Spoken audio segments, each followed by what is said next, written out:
Bonjour à tous, passionnés ou curieux de nutrition et de fitness. Aujourd'hui encore, avec l'aide de mon allié la science, j'essaye d'apporter les réponses aux questions que vous vous posez sur votre alimentation. Suivre un jeûne intermittent, ça vous tente, mais en même temps, vous adorez les fruits et vénérez les pâtes. On va aujourd'hui voir ensemble ce qui rend plus difficile la pratique du jeûne intermittent quand on a une alimentation riche en glucides. Ce que provoquent les glucides, ce que provoque le jeûne. Peut-être vous demandez-vous le sens de cette vidéo. Vous avez toujours entendu que le jeûne est à propos de quand on mange plutôt que ce qu'on mange.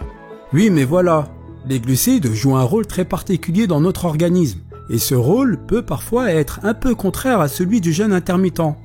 Comme l'explique Holesh dans leur livre, les glucides sont un peu des 3 macronutriments consommés par l'homme, les 2 autres étant les lipides et protéines. Ils sont donc indispensables. Au sein de la même famille des glucides, on retrouve plusieurs catégories. Les glucides simples ne sont composés que d'un ou 2 types de sucre, et leur composition chimique simple les rend rapides à utiliser pour le corps. On en retrouve par exemple les bonbons, le sucre de table, le miel ou les jus de fruits industriels. Les glucides complexes contiennent 2 ou 3 sucres différents. Ils sont ainsi plus longs à digérer et ont donc un effet plus graduel dans l'organisme. C'est ceux qu'on trouve dans les fruits et légumes, ainsi que les céréales ou le riz entre autres. Des aliments qui sont donc nutritionnellement riches. L'amidon est un glucide très complexe, qu'on trouve par exemple dans les pâtes ou les pommes de terre. Enfin, les fibres constituent des glucides non digestibles, mais qui aident efficacement au processus digestif. La particularité des glucides, quels qu'ils soient, c'est que l'organisme les transforme en glucose afin de devenir notre source d'énergie. En particulier les glucides simples qui font augmenter très vite les taux glycémiques. Ainsi, naturellement, nous avons tendance à avoir une alimentation plutôt riche en glucides, car c'est ce que notre corps sait utiliser immédiatement comme carburant. Mais quand cette source d'énergie s'épuise, comme lors d'un jeûne, que se passe-t-il? Le corps s'adapte. Tel que l'explique Gershuny, lorsque le corps ne trouve plus suffisamment de glucose, il commence à utiliser sa source de secours, les acides gras. Stockés dans la masse graisseuse, les acides gras sont principalement convertis en cétones par le foie afin d'être encore plus rapides à transporter et utilisables y compris par le cerveau. Cet état métabolique, c'est ce qu'on appelle la cétose. La cétose est au cœur des effets de jeûne, car c'est en étant dans cet état métabolique qu'on brûle de la matière grasse ou encore qu'on améliore nos performances cérébrales. Difficulté à entrer en cétose. Vous l'aurez sûrement compris, l'entrée en cétose est directement dépendante des stocks de glucose disponibles. Pour qu'elle démarre, cela peut prendre d'une douzaine d'heures à 36 heures de jeûne. Ce qui fait varier cette durée, c'est la quantité de glucose encore présente dans le foie. Le passage d'un carburant à l'autre dans le corps humain s'appelle le switch métabolique. Anton parle de ce phénomène comme un moment où l'organisme commence à utiliser sa source d'énergie préférée, les cétones, oui préférées, et ce parce que de plus en plus de recherches scientifiques indiquent que les cétones constituent un carburant efficace pour le corps et le cerveau que le glucose. Comme quoi il ne faut jamais sous-estimer le plan B. Cependant, atteindre cet état a priori fantastique, ça se mérite. Il ne faut pas être trop pressé, d'autant plus si on ne fait pas d'exercice. Car l'activité physique qui nous demande pas mal d'énergie permet de consommer plus rapidement nos stocks de glucose. Mais il faudra être encore plus patient si on a une alimentation riche en glucides. Puisque forcément, plus on mange de glucides, plus on remplit ses stocks de glucose qui empêchent d'entrer en cétose. Un jeûne plus compliqué. Si ça prend du temps, il est tout de même possible d'entrer en cétose en suivant un régime assez riche en glucides. Sauf qu'entrer en jeûne, c'est une chose, bien le vivre, c'en est une autre. En particulier puisqu'il faudra qu'il dure assez longtemps pour entraîner la cétose et donc un certain nombre d'effets positifs. Le premier problème qui se présentera à vous sera la faim. C'est vrai pour tout jeûneur, mais notamment pour ceux qui consomment principalement des produits riches en glucides.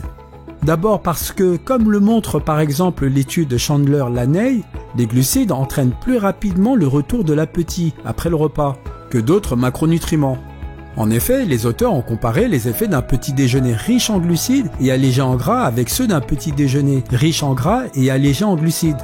Les résultats montrent que les participants du groupe 2 avaient moins faim 3 et 4 heures après le repas que ceux du groupe 1. En plus d'avoir un appétit qui revient plus vite lors de leur jeûne, les grands consommateurs de glucides risquent d'avoir faim plus longtemps. En effet, plusieurs études ont montré que les jeûneurs ont moins faim une fois l'état de cétose atteint, Sauf que la cétose met plus de temps à arriver quand on mange beaucoup de glucides. Parmi ces études, je vais vous citer celle de Sumitran sur des sujets pratiquant le régime cétogène, donc en état permanent de cétose. Les résultats ont ici montré qu'un régime cétogène altère la circulation des hormones qui induisent l'appétit. Les auteurs questionnent l'origine de ces effets coupe-faim, il se pourrait bien que ça soit en rapport direct avec la circulation des cétones dans le corps. Si la faim peut se faire ressentir rapidement et pour longtemps, il y a un autre élément qui peut rendre le jeûne difficile en cas d'alimentation riche en glucides, l'addiction au sucre. Là, vous rigolez sûrement en vous demandant ce que je raconte. Mais il y a plusieurs manières d'avoir une alimentation riche en glucides. Et il se trouve que la vôtre, c'est de consommer de nombreux produits industriels et des sucreries. Alors, l'addiction au sucre peut être une réalité dont vous n'avez même pas conscience.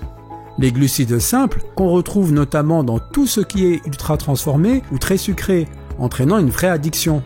Et ça, c'est la science qui le dit, tel que dans l'étude de Havna qui a démontré qu'une forte consommation de sucre conduit aux 4 caractéristiques de la dépendance: empiffrement, privation, besoin, réaction croisée, une addiction carrément neurologiquement plus satisfaisante et robuste que la cocaïne. Ainsi, si le sucre représente une grosse partie de votre régime et que vous sentez déjà un attrait très fort envers celui-ci, les périodes de jeûne vont créer un véritable manque.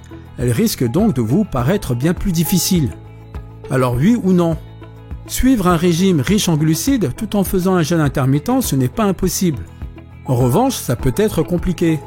La faim revient plus vite et sera plus longue à s'estomper étant donné que le switch métabolique met beaucoup de temps à arriver. En plus, la sensation de manque de sucre peut être difficile à supporter si votre alimentation est très riche en glucides simples. En même temps, comme l'état de cétose va mettre beaucoup de temps à arriver, il sera sûrement très court avant de rompre le jeûne. Du coup, les effets bénéfiques du jeûne qui sont souvent liés à cet état risquent d'être extrêmement limités. Mais c'est possible et ce peut même être utile selon les raisons pour lesquelles vous pratiquez le jeûne. Vous gagnerez en effet en productivité et en rigueur, entre autres. Cependant, pensez à privilégier les glucides complexes et les fibres qui apportent plein de nutriments et vitamines. J'espère avoir répondu à votre question sur le jeûne intermittent dans cette nouvelle vidéo sur le sujet. Si c'est le cas, je vous invite à liker la vidéo et à vous abonner à la chaîne, afin que je puisse continuer à vous fournir du contenu fiable sur l'alimentation et le fitness.